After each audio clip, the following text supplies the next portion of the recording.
boa noite. Para mim é uma grata satisfação estar aqui de retorno ao canteiro. Se eu não me engano, é a segunda vez que eu venho aqui. Então eu quero agradecer ao convite merecido da casa, agradecer aos trabalhadores deste santo lugar, pedindo a Jesus que os encoraje e os ilumine a manter esse labor. E agradecer também a presença de todos vocês. A mensagem, ela sempre é de origem divina, mas como nós que somos os mensageiros, de alguma sorte, ainda carregamos muitas imperfeições, ela pode ter alguns ruídos, mas esperamos em Cristo que ela seja de alguma sorte útil a todos. A mensagem de hoje é intitulada Estejamos Contentes, e ela está no capítulo 9 da obra Fonte Viva, pelo Espírito Emmanuel, psicografia de Chico Xavier. E é interessante porque em cada capítulo dessa obra, Emmanuel começa a mensagem com uma frase, seja de Paulo, de uma de suas epístolas, seja de outros apóstolos, seja de Atos dos Apóstolos, e a seguir ele faz as suas considerações. E em especial, nessa mensagem Estejamos Contentes, ele começa com um versículo de uma epístola que Paulo escreveu a Timóteo. Timóteo foi o filho do coração de Paulo. Nós sabemos, pela obra Paulo e Estevão, pelo Espírito Emmanuel, que Paulo não se casou. A sua noiva bem-amada Abigail, infelizmente, o precedeu rumo ao túmulo, e desde então ele conservou-se celibatário e direcionou toda a sua libido, todos os seus anseios de mocidade, porque ele tinha por volta dos seus 30 anos, para a propagação do Evangelho de Jesus. E Timóteo, então, foi esse rapaz, muito jovem, que ele conheceu, e no intervalo entre duas de suas principais prisões em Roma, ele escreve essa carta a Timóteo. E é de estranhar, é de ficar compadecido e algo estático, como Paulo fala de contentamento. O contentamento de Paulo, ele não é aquela alegria vã e fugaz, a euforia, que por vezes faz parte das nossas oscilações emocionais e psicológicas. É comum e é saudável que durante o dia nós tenhamos oscilações entre momentos mais melancólicos e tristes e momentos mais alegres. Mas o contentamento que Paulo se refere é um contentamento ligado à satisfação. E o que é de se estranhar é que Paulo, por ter sido Pedro, por ter sido preso, apedrejado, espicaçado, torturado, perseguido, tal qual ele mesmo fizera quando era fariseu, doutor da lei, e houvera encetado a perseguição aos cristãos, ele agora, por propagandear o Evangelho de Jesus, também estava recebendo os mesmos apupos e vergastadas de que ele foi autor. E uma pessoa nessas circunstâncias falar sobre contentamento é algo que nos causa especial surpresa. E então ele vai escrever mais ou menos assim para Timóteo: meu filho, se temos com o que nos sustentar e se temos o que vestir, estejamos contentes. E numa linguagem superficial a gente poderia dizer: mas será que Paulo está condenando a nossa busca por condições de vida melhores, por viver uma condição material mais confortável, por angariar recursos para deixar os nossos filhos em melhor condição financeira, por buscar esses recursos materiais para nos dar uma sensação de segurança? Não. A lição de Paulo é para que nós não nos inquietássemos com essas buscas, fugindo daquilo que é essencial. Paulo repetia Jesus. Jesus o tempo inteiro falava para espíritos imortais. E é por isso que a sua mensagem atravessou os séculos. E até hoje nós estamos repetindo as suas lições morais. E Paulo, naquela epístola a Timóteo, também falava para nós no futuro. Que nós não devemos nos inquietar com o dia de amanhã. Que Deus conhece as nossas necessidades e nos vê. Mas se Ele desse tudo aquilo que nós desejamos e pedimos, talvez essa fosse a nossa derrota. E talvez nós não teríamos a força e a coragem para lutar nós mesmos pelo nosso próprio progresso. Porque não nos enganemos, nós somos os responsáveis pela nossa própria felicidade. A nossa primeira missão não está no lar. A nossa primeira missão está dentro de nós. Nós precisamos empreender esforços íntimos para poder sairmos daqui, dessa atual existência, melhor do que chegamos. Estamos numa conjuntura familiar, temos deveres para com aqueles que estamos ligados por laços consanguíneos, vivemos numa conjuntura social e a lei de sociedade foi uma das leis morais apresentadas por Allan Kardec na parte terceira de O Livro dos Espíritos, mas a nossa função precípua é com a nossa evolução. E é essa exortação que Paulo faz. Lembremos que os apóstolos que tiveram o prazer e a satisfação de desfrutar do convívio com Cristo devem ter ficado numa situação muito desconfortável quando, após a sua paixão, o Cristo retornou para as esferas superiores. Mas o Cristo jamais nos abandonou. No momento em que Jesus é o responsável e o arquiteto do nosso orbe, ele coloca a sua impressão digital no nosso planeta e nos reveste com a sua psicosfera divina, não tendo se apartado jamais de nós, embora fisicamente ele não esteja mais presente. Então isso é interessante, porque os recursos sempre nos chegam, mas é necessário que nós possamos desenvolver os olhos de ver e os ouvidos de ouvir. E muitas vezes as nossas súplicas, elas não são atendidas por Deus como um manjar dos céus.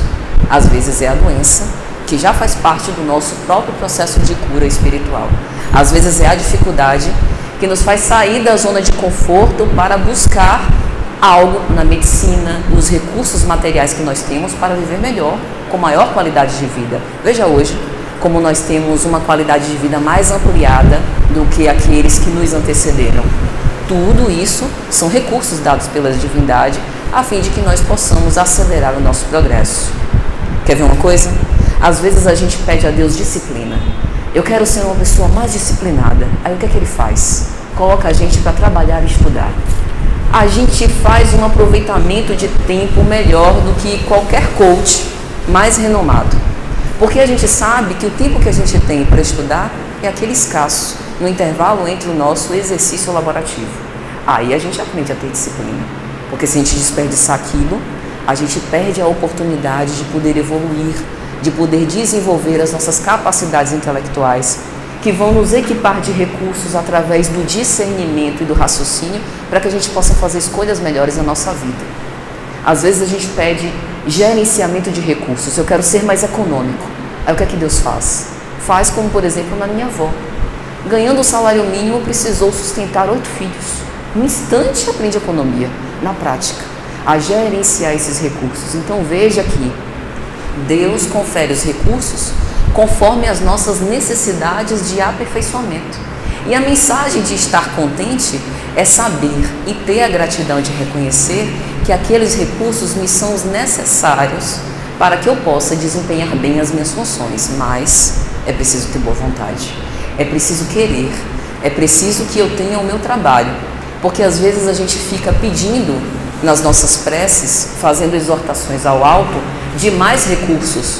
Mas se a gente não tem condição de ser fiel no pouco, como é que a gente vai ser fiel no muito? Jesus e Deus, eles pretendem que nós sejamos multiplicadores de recursos. E por isso, as provas, muitas vezes difíceis, a fim de que a gente possa melhorar e desenvolver esses nossos talentos. Quando nós rezamos o Pai Nosso, há um trecho em especial que tem tudo a ver com este tema. O pão nosso, de cada dia, dai-nos hoje. Veja que na oração dominical, nós pedimos ao Pai que Ele nos dê o provimento necessário a cada dia. E sem querer, nós repetimos o Sermão da Montanha, quando Cristo, após proclamar as bem-aventuranças, disse: olhai os lírios do campo. Eles não fiam, não colhem, mas Deus provê o sustento para eles. Olhai as aves dos céus, como montam os seus ninhos sobre a copa das árvores. Elas não trabalham, mas Deus provê os alimentos para as sustentar. Se as aves e aos lírios, que nem Salomão, em toda a sua honra e glória, jamais se vestiu tão belamente como um lírio do campo, Deus provê, o que Ele não faria por vós, que sois seus filhos bem-amados? Então veja que esse discurso do pão nosso de cada dia é uma tentativa de fazer a gente refletir, a não se impacientar, a não se inquietar, porque as nossas ansiedades nos deslocam para o amanhã que pode não vir a chegar. Todos os nossos esforços e atenções têm que estar voltadas para o tempo presente. É no hoje, no tempo presente, que nós temos poder de mudança, que nós vamos semear para mais tarde colher os frutos conforme a nossa semeadura. a cada um segundo as suas obras. Então a mensagem de estar contente é também de manter a atenção plena no tempo presente, que é quando eu posso fazer algo pelo meu próprio futuro. O nosso passado, que nós esquecemos, por uma dádiva e misericórdia divina, nós não podemos alterá-lo. Mas o nosso futuro é construção nossa odiernamente. E é por isso que nós somos os arquitetos do nosso próprio destino. A todo momento, pelas nossas ações, pelos nossos pensamentos, pelo que a gente vitaliza, nós estamos alterando o nosso desfecho. Não há fatalidade na criação. O nosso planejamento reencarnatório é uma trilha e não um trilho que necessariamente aqueles eventos já tenham sido previstos como se fosse um destino. O tempo inteiro, com a utilização do nosso livre-arbítrio, nós estamos moldando e alterando as cenas da nossa vida conforme nos aprouver. E é lógico que todos nós, invariavelmente, buscamos a felicidade. E se assim buscamos, precisamos trabalhar para ela. E o contentamento é essa maturidade psicológica de entender que Deus me vê, mas se a seu Filho bem amado, Ele enviou à Terra, e Jesus, desde o começo da sua trajetória, ensinou o trabalho e a disciplina na carpintaria de José, o que não nos espera? Jesus, sendo um espírito puro, o protótipo, o modelo bem acabado daquilo que é a humanidade, daquilo que nós precisaremos alcançar como seres humanos um dia, como o próprio Emmanuel, nessa mesma obra, em outra mensagem vai dizer, Jesus, que representava a humanidade real, utilizou-se do trabalho para crescer, para mostrar que através do trabalho que as criaturas se aperfeiçoam, nós também precisamos dar o nosso contributo e fazer a nossa própria parte. Então veja que esse conceito de contentamento relacionado à satisfação também foi explorado por Allan Kardec em O Livro dos Espíritos. E eu acho extraordinário como 20 séculos após a mensagem do Cristo, nós tendo acesso a todo esse repositório de informações através da doutrina espírita, somos privilegiados, porque os apóstolos não tiveram isso. Os cristãos da primeira hora, os trabalhadores da primeira hora, não tiveram acesso a informações tão claras, tão diamantinas, como um desdobramento do Evangelho de Jesus. E então, Allan Kardec, no capítulo 5º, da parte 3ª de O Livro dos Espíritos, quando ele vai abordar as leis morais, vai falar sobre a lei de conservação. E entre as questões 715 e 717, ele vai discutir exatamente sobre o necessário e o supérfluo. O que é o necessário? O que é o supérfluo? E aí ele vai nos levar à reflexão de que o necessário e o supérfluo depende de situação para situação. Mas ele vai dizer uma coisa: aqueles que são sábios conhecem a necessidade por intuição, mas a maioria de vós precisa passar pelas experiências. Quer ver uma coisa? Deixe faltar água.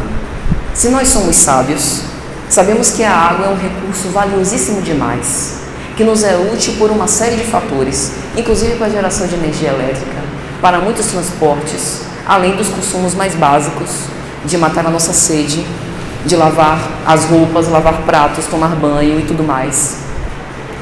Então, se nós somos sábios, sabemos como esse recurso é valioso, mas se não somos, saberemos o quanto esse recurso é necessário quando passamos pela escassez, pela privação. Passa um dia sem água, que tortura! Aí é que a gente dá valor ao quanto ela é importante. E assim ocorre com diversas cenas morais na nossa vida. Muitas vezes a gente tem recursos em abastança e não dá valor. Isso serve para coisas, isso serve também para pessoas. E às vezes a gente malbarata, despreza os recursos que tem, e numa própria existência, ou nessa mesma, passamos por uma privação daquele recurso para dar valor. E isso não é exatamente uma punição, mas é a forma como a divindade tem para nos corrigir, para que nós possamos parar com as nossas inquietudes, com os nossos excessos, com as nossas paixões desvaradas, com os nossos extremos e refletir sobre a importância de utilizar bem os recursos que temos, porque nem sempre os teremos. Então veja que o Senhor dá sempre. mas cabe ao nosso discernimento discernir aquilo que realmente temos capacidade. Mesmo para os recursos que são necessários à vida, que são importantes, como por exemplo as vacinas. Veja como essa noção de necessário e supérfluo se aplica a tudo. Se eu tenho 2 animais, como por exemplo um cachorro e um cavalo, a depender do porte do animal, a dose da vacina ela é correspondente. Assim também as nossas necessidades.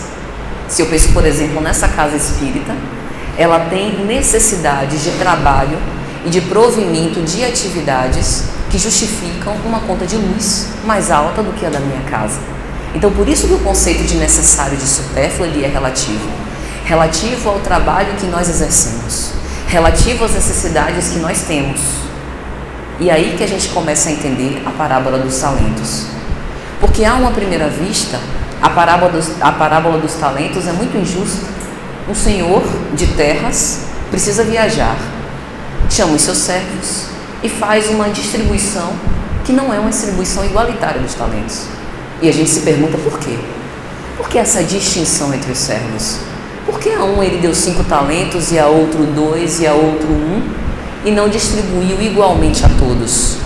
Até na Casa do Caminho, a instituição que Simão Pedro foi o grande guardião e patriarca por muitos anos, a distribuição de renda não era igualitária, era por necessidade. Aquele que tinha mais necessidade recebia mais. E é assim também que a divindade faz conosco. E veja como o Senhor de Terras fez essa repartição com muita inteligência. Por que aconteceu? Aquele que recebeu os 5 talentos multiplicou e dobrou. O que recebeu 2 também dobrou. E o que recebeu 1 enterrou na terra e foi chamado de servidor mau e preguiçoso. Os recursos que nos chegam são testes, para que nós possamos apresentar a nossa capacidade de multiplicá-los. E para aquele que enterrou o seu talento na terra, o Senhor lhe retirou. E aí a gente também fica perguntando, se o Senhor deu, como que Ele pode retirar? Os recursos que nos chegam não são nossos, são empréstimos, como usufruto, dado pela divindade para que nós possamos desenvolver as nossas conquistas. Nosso é o que nós conseguimos desenvolver com os recursos que a divindade nos apresenta. Então, se Ele me dá uma família difícil, uma família com uma conjuntura antipática, com pessoas irritantes, e eu consigo perseverar com paciência, é minha a paciência que eu conquistei com o recurso da família difícil que a divindade me deu. Em tudo na vida, Deus age dessa forma. E veja como isso é verdadeiramente justo. Porque o Criador poderia ter nos feito perfeitos, mas onde é o nosso mérito? Como Ele quer que cada um dos seus filhos se aperfeiçoe por mérito próprio, dá os recursos do trabalho, a fim de que cada um desenvolva, portanto, o seu próprio caminho. Então, cada um de nós saberemos, a partir das nossas próprias experiências, qual é esse limite entre o necessário e o supérfluo. E é importante que nós aproveitemos essa oportunidade para poder partilhar com os outros naquilo que nos é o necessário, naquilo que nos é o justo. O que eu estou querendo dizer? Essa mensagem de estejamos contentes, ela também nos faz uma reflexão que nós não esperemos os recursos mais abastados para sair no auxílio dos outros, porque esses recursos podem não chegar. Pensemos, por exemplo, no caso emblemático do óbolo da viúva. Jesus observava as pessoas deixando oferendas no templo, deixando as suas ofertas no gasofilácio, ou seja, aquele local onde se recolhiam as moedas que eram ofertadas pelos fiéis com o objetivo de repartir mais tarde aos mais necessitados. E ele observa que os ricos, que tinham muitas moedas, deixam ofertas gordas no gasofilácio. Jesus observa tudo paciente e silenciosamente, absolutamente nada profere. Até que chega uma senhora, de vestes muito simples, parecendo muito humilde, e da sua bolsa, muito enxuta, retira apenas 2 moedas e deposita no gasofilácio. E Jesus diz: em verdade vos digo que essa mulher deu tudo o que possuía. E ela contribuiu mais do que as ofertas vultosas dos outros que a precederam. Vocês já imaginaram a gente dar uma oferta de tudo que nós temos? Isso significa que ela abdicou do seu próprio sustento para aquele dia. Ela, antes de pensar nas suas próprias necessidades, pensou nas necessidades do outro que seria atendido pela sua oferta, sem jamais questionar se ela seria provida. Isso se chama confiança. Isso é a legítima fé. Muitos de nós acreditamos que a fé é crer em Deus, crer em alguém superior, numa inteligência suprema, no governador dos nossos destinos, num Pai de máxima bondade. Fé de verdade é a gente confiar que Deus irá fazer ao nosso respeito o melhor, sem conhecer os desígnios. Ainda que estejamos fazendo as nossas exortações e pedidos e não estejamos sendo atendidos e estejamos sendo contrariados, a fé é não se voltar contra Deus, não perguntar por quê. Ainda que a situação difícil, que a aflição nos chegue e que nós formos espicaçados, não perguntar por que conosco, e sim o que aquela situação está querendo nos dizer. Confiança e entrega. A fé é uma completa entrega de si mesmo, e essa é a legítima caridade. Preocupar-se com o outro antes de preocupar-se consigo. Allan Kardec vai examinar isso também no Livro dos Espíritos. Existe algo maior do que a virtude? O desinteresse pessoal, responde a espiritualidade superior. Porque, em geral, em assuntos de virtude, quando nós saímos, por exemplo, para a distribuição de donativos nas ruas, nós estamos preocupados e compadecidos com a miséria do outro. Mas a nossa situação está garantida. E nessa situação de desconforto, de desinteresse, eu não me preocupo com a minha situação, porque eu tenho plena confiança que eu seria atendida. Por quê? Porque Deus é justo, não faz predileção de pessoas e atende-nos a todos em nossas necessidades. Então veja como essa noção é aprimorada, sofisticada e requer esforço de nossa parte para que nós possamos verdadeiramente confiar. E Paulo, ainda nessa epístola a Timóteo, vai dizer: a piedade é de fato fonte de lucro para quem sabe se contentar, não esperar ter recursos suficientes para ajudar, ser grato. A piedade, a caridade, ajudar ao outro, sem que eu necessariamente precise primeiro ganhar na Mega Sena para poder dividir os meus recursos, porque eu não tenho garantias. Quantos de nós conhecemos casos de pessoas que, enquanto eram muito humildes e que tinham poucos provimentos materiais, ajudavam na medida das suas possibilidades os outros. E depois, um desses reveses que a vida dá, uma dessas reviravoltas que a vida proporciona, fica rico ou tem o poder e muda de postura. Veja que muitas vezes nós não erramos por falta de oportunidade. E a prova da riqueza é uma prova ainda mais difícil. Por isso é muito mais confortável que nós possamos começar a exercitar a piedade e a caridade na completa privação, para garantir que, tendo sido fiéis no pouco, no muito, também sejamos fiéis. E tudo isso nos leva a crer que nós temos razões mais do que suficientes para estarmos felizes. Pensemos na oportunidade que nós temos. Estávamos no mundo espiritual, aguardando uma oportunidade de retornar à Terra para ter as nossas experiências nessa atual existência. Estamos internados no mundo de provas e expiações, e a nossa vida, invariavelmente, não é nada fácil.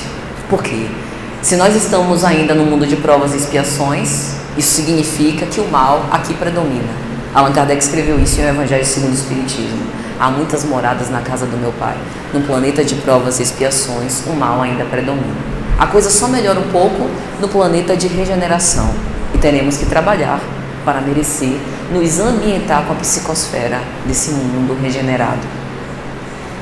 Mas, não obstante as aflições que nós passamos, nós temos a oportunidade na lida diária, nas relações que nós mantemos com as pessoas, de evoluir e crescer.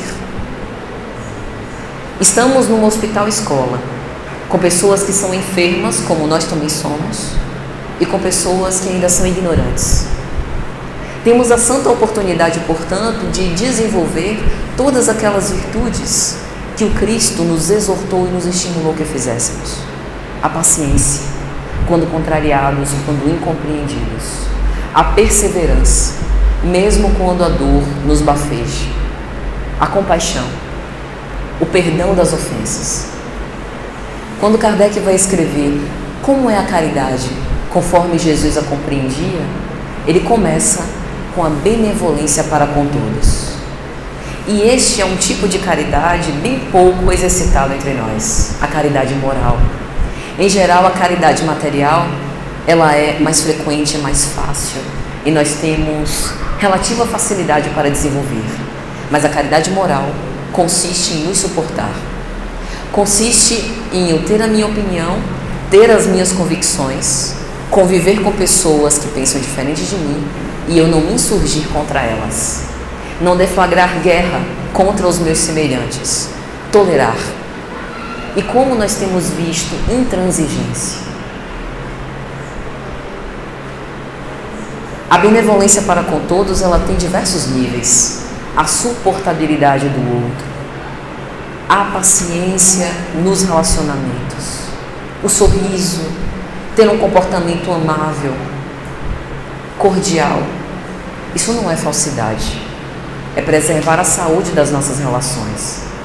Nós não temos a obrigação de amar apaixonadamente a todos, mas temos o dever de respeitá-los, de querer a felicidade dos outros como também queremos a nossa, porque foi isso que Cristo nos ensinou. Desejar ao outro o que desejaríeis que fizessem para convosco. Mas esse é apenas o primeiro degrau para a legítima caridade. O segundo passa por ter indulgência para com as imperfeições alheias. Imagine, nós que somos carregados de mazelas morais, que temos colecionado tantos erros ao longo destes séculos. Temos os nossos mentores espirituais, os espíritos bons que nos assistem, que advogaram em nossa defesa para que pudéssemos reencarnar e que nos suportam. Nós que somos tão cheios de defeitos, por que nós temos dificuldade de suportar os defeitos dos outros? O Cristo, que era perfeito, isento de todo e qualquer tipo de imperfeição, teve a máxima paciência para com nós. Espicaçado, não revidou. Batido na face pelo soldado romano, perante Anás e Caifás, não deu-lhe outro tabefe, ofereceu-lhe a outra face e disse que nós, além de amar ao nosso próximo, deveríamos também amar aos nossos inimigos. Amar os nossos inimigos não é convidar para ir para casa, jantar junto, ir para o cinema, ficar se atracando entre beijos e abraços. É dar a ele a chance dele também ser feliz e não desejar que o mal lhe ocorra, não se regozijar com o mal que lhe chegue. É sobretudo orar. Orar é uma das maiores dádivas e presentes que nós podemos dar, tanto para os nossos amigos, os nossos afetos do coração, quanto também para os nossos inimigos, porque as palavras têm regiões das nossas emoções que elas não conseguem ainda alcançar. A prece chega lá. Jesus, por tantos momentos, cultivou a meditação e a prece como um exemplo vivo daquilo que nós deveríamos fazer, porque a prece é alimento para as nossas almas. É um instante quando nós deixamos de nos conectar com as densas sombras para fazer uma conexão mais direta com o Pai, nos sustentar, recobrar o nosso otimismo, a nossa fé, para que nós possamos perseverar com a luta. E aí que nós vamos estar cada vez mais contentes. Por quê? Se nós estivermos fixados na sociedade que nós vivemos, nós ficaríamos angustiados, melancólicos, aflitos e bem pouco contentes. A sociedade sempre nos leva a um movimento exterior, de ter que angariar recursos, de ter que aparecer, de ter que estar em vista, de ter que ser aceito, de ter que ser aplaudido, comentado, compartilhado. Mas o movimento dos espíritos que querem ascender rumo ao Pai é um movimento de interiorização, de reflexão íntima, de saber por que a gente repete velhos equívocos, de tentar domar as nossas más inclinações, como Kardec escreveu em um Evangelho segundo o Espiritismo, dizendo que é aí o verdadeiro espírita. Esse esforço só acontece quando a gente reflete em relação a quem nós somos. E para que a gente possa cultivar esses momentos, é necessário calar a algaravia e o estardalhaço do mundo lá fora e nos voltar para essa conexão íntima. Então veja que o contentamento com Cristo é um contentamento bem diferente das festas do mundo. É uma felicidade que não passa. É uma felicidade nascida na paz íntima.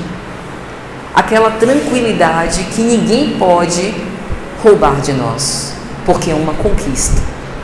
Que as traças não roem, que os ladrões não roubam, porque é um exercício dessa nossa comunhão com o divino. Mas para isso é imprescindível o nosso esforço. E a gente falou sobre benevolência para com todos, indulgência para com as imperfeições alheias, e faltou um detalhe: perdão das ofensas. Eu costumo dizer que perdão não é esquecimento. Esquecimento pode ser amnésia, mal de Alzheimer ou qualquer outra patologia. Perdão é entrega total, é ressignificar a nossa dor, porque nós temos relativa habilidade para lembrar de um drama que aconteceu há 30 anos atrás e que nos causou uma mágoa, um ressentimento que a gente guarda. Mas as coisas boas que as pessoas fizeram para nós, ou com que a vida nos presenteou, a gente tem relativa facilidade de esquecer. Por que será? Veja que o perdão é um movimento ativo de eu relembrar aquele mesmo evento e tentar compreender que talvez a pessoa que me feriu não tenha querido. Quantas vezes nós, nas nossas relações íntimas, nas nossas relações mais próximas, com seres que muito amamos, como os nossos pais, o nosso cônjuge, os nossos filhos, muitas vezes até por querer proteger, como nós dizemos, por amar demais, ferimos sem querer. Os outros também podem incorrer no mesmo equívoco, porque nós todos somos imperfeitos. Nós todos estamos em processo evolutivo. E a gente vai aprendendo a amar, amando, acertando em algumas coisas e errando em outras. Ressignificar essa dor liberta nós, que nos desfazemos de um grilhão que nos aprisionava ao passado e nos faz construir asas para a libertação, a fim de que nós possamos alçar altos voos rumo à eternidade. Então veja como a caridade moral tem diversas nuances que são mais difíceis, mas que são possíveis. O Evangelho de Jesus, ele, embora tenha sido uma lição do Cristo, não é para Cristos, é para seres imperfeitos mesmo. Veja que quando o Cristo escolhe os seus discípulos, os seus apóstolos, ele busca na sociedade não os doutores da lei, os sábios e prudentes, mas os simples e pequeninos, a fim de que nós nos identificássemos com a sua mensagem. A mensagem do Cristo é uma proposta de redenção para as criaturas, porque ele conhecia as nossas pequenezas. Mas é quando sou fraco que sou forte, como disse o apóstolo Paulo. É justamente nessa humildade de reconhecer o quão pequenos somos que nós nos tornamos fortes, se quisermos que o reino dos céus, essa construção divina no coração dos homens, efetivamente se estabeleça na nossa vida. Então veja que a mensagem do Evangelho é uma mensagem que tem que ser vivida na medida de nossas capacidades, utilizando os nossos bons sentimentos e a nossa boa vontade para viver da proposta ideal do Evangelho aquilo que eu posso. Eu já posso ter paciência para com os meus semelhantes? Eu já posso ter compreensão com um assassino que, num ato de loucura, extirpa a vida de alguém? Eu já posso me compadecer por um caído na rua sem julgá-lo? Veja que a mensagem do Cristo abarca todos, com diferentes graus de consciência dilatada. É uma mensagem para anos e anos de luta. É uma mensagem para a eternidade. E aí a gente pega e aplica na nossa vida, efetivamente, do jeito que dá. Tem uma obra de Sueli Caldas Schubert, intitulada O Semeador de Estrelas. E nessa obra ela faz um bonito ode a Divaldo Pereira Franco, uma homenagem. Em cada capítulo ela vai escrever cenas importantes da vida de Divaldo, não exatamente por uma exaltação pessoal à figura de Divaldo, mas são exemplos que nós podemos aplicar na nossa vida cotidiana. E tem um capítulo especial, se eu não me engano, o capítulo 9, que fala de uma história que me chamou especialmente a atenção. Divaldo estava lendo o jornal e viu nas páginas de mortos que um homem houvera se suicidado se jogando nos trilhos na frente de um trem em altíssima velocidade no subúrbio. E aquilo especialmente o comoveu. Mas o comoveu de tal forma que ele pegou o nome daquele homem e colocou nas suas orações. E ele fez isso, não foi por um dia, não foi por uma semana ou por um mês, foram por anos a fio. E lá para as tantas, numa dessas oscilações emocionais, experimentando profunda melancolia e tristeza, mesmo sendo uma pessoa tão solidária, que criou dezenas e centenas de crianças desamparadas, com uma obra muito bela, ele trancou-se no seu quarto e chorou, porque ele experimentava naquele momento a solidão, celibatário por muitos anos, gostaria também de constituir a sua própria família de carne e abdicou por legítima vocação. E enquanto ele chora, um espírito lhe aparece e lhe pergunta: Divaldo, por que chora? Ô meu irmão, porque a dor que eu sinto, infelizmente, ninguém a pode confortar-me. E eu não aguentei, estou aqui desabando em tristeza. Divaldo, eu te peço por favor que não chore, porque os momentos que eu experimento de refazimento e de consolo é você que me dá. Ao longo desses mais de 10 anos, foi você que se compadeceu do meu ato deslocado, quando eu me joguei na frente de um trem. E todas as vezes que você ora, eu experimento intervalos do sofrimento que eu sinto. Porque durante todos esses anos, aquela cena de me jogar na frente do trem é repetida na minha consciência. E eu sofro muito. Uma tortura quase sem fim. Mas a sua prece é um bálsamo para a minha alma. Essa é a caridade.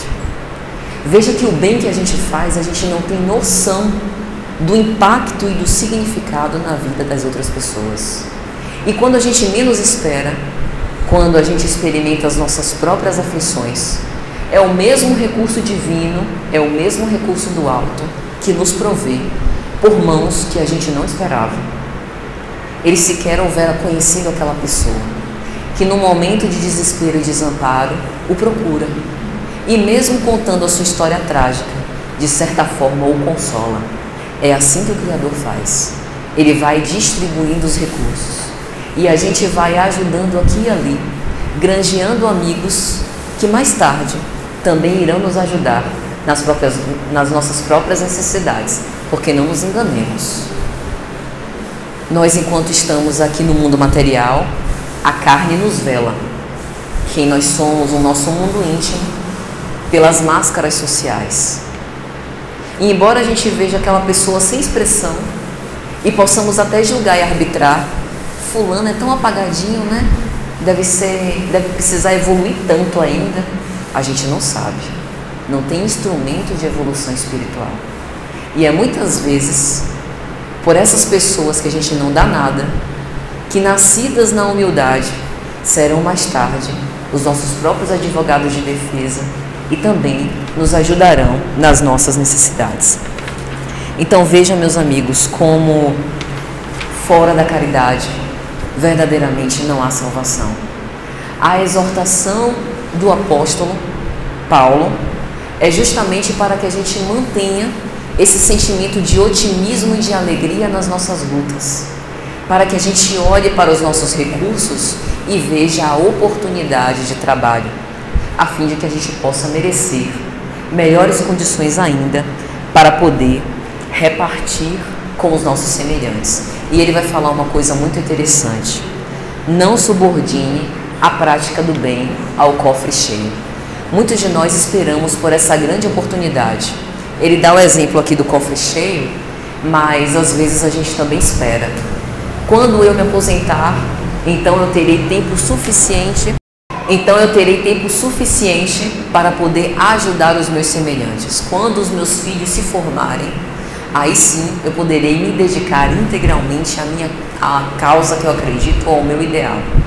Cumpre refletirmos agora, nesse momento, como nós temos encaminhado a nossa vida. O que é que nos move? Qual é a nossa verdadeira razão de viver? Porque os ideais materiais, e muitas vezes a gente os planeja, estou acordando todos os dias porque eu quero manter recursos e provimentos para os meus filhos, para quando eu desencarnar, deixá-los bem. Isso é muito nobre e faz parte da responsabilidade que nós temos como filhos, como pais, no exercício da maternidade e da paternidade. Mas pensemos em nós, como espíritos. A forma como eu estou direcionando a minha vida até esse momento está conforme aquilo que eu acredito?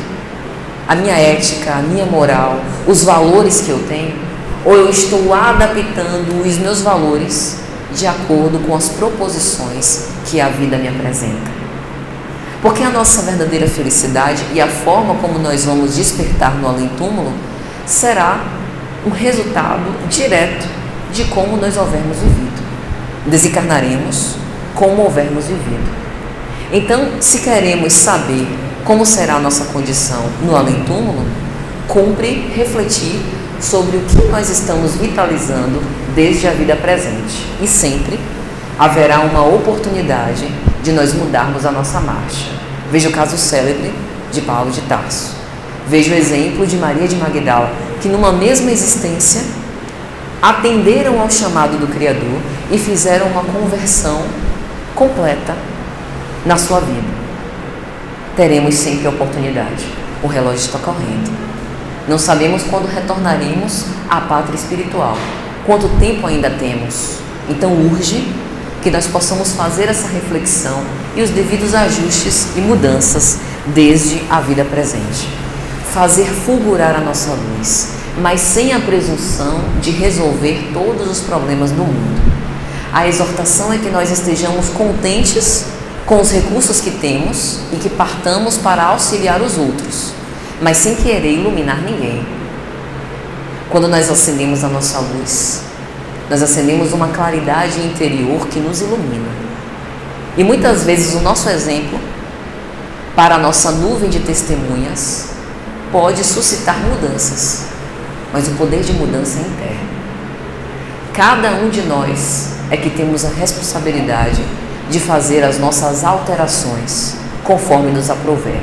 E isso foi um recurso dado por Deus. A liberdade de consciência, o livre-arbítrio é um patrimônio divino dado a cada uma das nossas criaturas. Não queiramos nós arbitrar sobre isso, querer mais do que o próprio Deus, consertar o outro, corrigir o outro, instruir com amor, porque tudo é a forma como se fala. Elucidar, educar, principalmente em relação aos nossos filhos. Temos uma missão para com eles. Hoje as crianças nascem muito espertas, né? E muitas vezes nos ensinam muita coisa, mas não nos enganemos. Elas precisam de um norte, elas precisam de uma diretriz. Vieram sob a nossa tutela e é a nossa responsabilidade educá-las, dar-lhes um norte moral. Dá a oportunidade para que mais tarde elas façam as suas próprias escolhas quando se emanciparem. Mas essa educação é tarefa nossa. E se não fizermos, estaremos sendo negligentes. O que fizeste dos tesouros que lhe confiei? A justiça divina irá perguntar um dia. Portanto, é lógico que nós temos essa oportunidade de, por onde passarmos, uma vez que estamos iluminados, ou no esforço de iluminação íntima, também a aclarar o caminho dos outros, mas não conservar a presunção de mudar ou corrigir quem quer que seja. E essa mensagem também nos fala sobre não nos impacientar com o futuro, não nos preocupar com o dia de amanhã. Jesus também disse isso no Sermão da Montanha. A cada dia basta o seu mal. E existe uma diferença muito clara entre previdência e providência. Às vezes, a despeito da previdência, a gente passa a vida inteira acumulando e no final, todos aqueles recursos materiais ficam e a gente parte do jeito que chegou na vida, sem nada. O próprio Cristo disse: as raposas têm tocas, as aves têm ninhos, mas o Filho do Homem não tem onde reclinar a cabeça. O próprio Cristo não tinha patrimônios materiais que ele podia dizer que eram seus, nos ensinando que, através de uma entrega e confiança no Criador, nós não precisamos correr e nos inquietar para ter uma previdência excessiva, mas nos preocupar com o nosso sustento e nos contentar com aquilo que nós temos, porque muitas vezes a gente pretende ganhar o mundo e perde a si mesmo. E aí, nessa ânsia do ter, a gente trapaceia, passa a perna do outro, engana, manipula, utiliza muitas vezes de mecanismos torpes. Estamos nos perdendo. Portanto, em todos esses desafios, não podemos perder de vista aquilo que a doutrina espírita nos explica. Nós somos espíritos imortais. Nós temos a imortalidade pela frente. E o objetivo das experiências não é saber quem ganha, é recolher o aprendizado de cada uma delas, ajudando-nos. A vida não é uma maratona para saber quem chega no primeiro lugar do pódio. Não tem primeiro lugar. Todo mundo tem direito ao seu primeiro lugar. A vida é uma caminhada lenta e gradual, que a gente pode dar pausas, parar um pouco a nossa marcha para ajudar o outro que caiu e não tem forças para continuar. A gente pode ir de mãos dadas. É no relacionamento com o outro que a gente vai crescendo. Isso não é atrapalhar o seu progresso, não é parar a sua marcha. É colaborar para que todos juntos possamos alcançar a verdadeira felicidade. Esse é o propósito, a evolução de todos. Porque aqueles que chegarem mais cedo precisarão retornar, sentirão um apelo da alma para voltar, para ajudar aqueles que ficaram na retaguarda. Veja o caso de Bezerra de Menezes. Avançou tanto, um coração tão solidário e caridoso, não precisaria mais reencarnar na Terra. Compadece-se da nossa situação graças ao bom Deus. Permanece próximo da crosta, inspirando, incentivando os corações solidários e caridosos para que possam perseguir, perseverar, enfrentar as suas lutas. É assim que a espiritualidade superior nos assiste. Eles não têm nenhuma obrigação para conosco, mas é um apelo da alma, um impulso de ajudar, como foi o próprio Cristo. Compadeceu-se das nossas mazelas e imperfeições. Deixou o convívio dos gênios e anjos, das esferas superiores, dos espíritos tão evoluídos e puros como ele mesmo, e retorna à carne para ser incompreendido, morto numa cruz, matando a morte e nos provando a vida eterna. E hoje nós só estamos aqui por conta desse exemplo inesquecível. Precisamos então atender ao chamado dele. Aquele que quiser me seguir, negue a si mesmo, tome a sua cruz e siga-me. O caminho está aí, disposto para cada um de nós. Portanto, bem dizer aquilo que Deus nos dá. Deus não erra de endereço. Nenhum de nós nasce na família errada. Não está faltando nada. Está tudo certo. Por incrível que pareça. Precisamos então desenvolver a nossa ótica para perceber. É interessante porque em O Evangelho segundo o Espiritismo, no capítulo 5, Bem-aventurados os aflitos, Kardec começa com a primeira mensagem sobre justiça das aflições. É como quem pensa assim: eu já estou adivinhando que quem abrir esse capítulo de O Evangelho segundo o Espiritismo vai se perguntar: eu sofro tanto, é injusto. Então eu vou colocar logo como a primeira mensagem justiça das aflições, para ninguém se enganar. Nenhum sofrimento é injusto e nenhum sofrimento é para nos punir. É para que possamos aprender aquela lição. E aí na segunda mensagem do mesmo capítulo, já prevendo também as nossas perguntas, Kardec coloca causas atuais das aflições. Ou seja, o nosso segundo movimento possivelmente seria: tudo bem, a minha aflição é justa, mas deve ter sido numa reencarnação anterior, porque nessa, eu tô massa, não fiz nada de errado. E aí, já prevendo esse tipo de resposta, Kardec coloca causas atuais das aflições. Às vezes, os frutos amargos que nós colhemos foi nessa mesma, não foi em outra. E então ele fala das causas anteriores e fala sobre o esquecimento do passado e continua os ensinamentos desse capítulo. Então veja que nada está errado, que a providência divina nos dá o necessário para que nós possamos correr atrás do resto, trabalhar para que possamos construir. E aí, meus amigos, caminhando para o final, eu me lembro de uma história que também está no Novo Testamento e que Kardec também anota em O Evangelho segundo o Espiritismo, se eu não me engano, no capítulo 14, quando ele fala de não se pode servir a Deus e a Mamon. Refiro-me à parábola do mal rico. É mais ou menos assim: um homem que se vestia de púrpura e linho e se tratava magnificamente todos os dias, refastelava-se com os seus fartos banquetes, e da sua mesa lhe caíam algumas migalhas. Um pobre, sentado à soleira da sua porta, de nome Lázaro, tinha o corpo cheio de chagas e comia as migalhas que caía da mesa do rico. Os cães, no ato de extrema humilhação, vinham-lhe lamber as feridas. Acontece que o rico e Lázaro desencarnaram. É interessante como o túmulo é democrático. Todos nós vamos para lá. Não importa a abastança, o poder, a posição social, cor da pele, convicção religiosa, a gente vai se ver lá. E eles desencarnaram.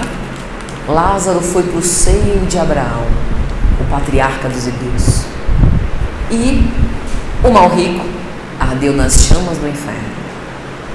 E então, enquanto o mal rico estava nas suas vicissitudes naturais, colhendo conforme houvera semeado, olha para Abraão e para Lázaro no seio dele e pede: Senhor, faça com que Lázaro possa retornar para a minha família, a fim de dizer a eles que sejam mais caridosos, que ajudem os menos favorecidos, porque eles não sabem, a fim de evitar que eles também, como eu, ardam em chamas. E a resposta é enfática. Eles têm Moisés e os profetas, que acreditem neles, porque ainda que algum dos mortos ressuscitasse, eles não fariam penitência. Veja que ensinamento precioso. O mal rico da parábola tinha todos os recursos possíveis para viver bem, atendendo às suas próprias necessidades, viver confortavelmente e também ajudar os outros. Mas ele não se compadeceu da miséria alheia. E às vezes, se a gente não quer se compadecer da miséria alheia numa boa, a gente volta na miséria para poder dar valor e saber o quanto que é ruim. Além disso, a mensagem final da parábola nos mostra o seguinte: os recursos que nós temos para acreditar na imortalidade da alma, para ter resoluções e decisões efetivas na nossa vida, já estão à nossa disposição. Nós temos a primeira revelação, Moisés. Temos a segunda, o Evangelho de Jesus. Já temos a terceira, a doutrina espírita. Queremos a quarta? Faltam quantos livros mais para nos convencer? O que falta para nós percebermos a grandiosidade do Criador? Que de fato, fora da caridade e desse auxílio mútuo, nós não poderemos crescer, porque ninguém vive sozinho. Que nós não precisemos repetir os equívocos desse mal rico. Nos inspiremos nos exemplos célebres dos cristãos que nos precederam e do próprio Cristo. Muita paz a todos. Boa noite.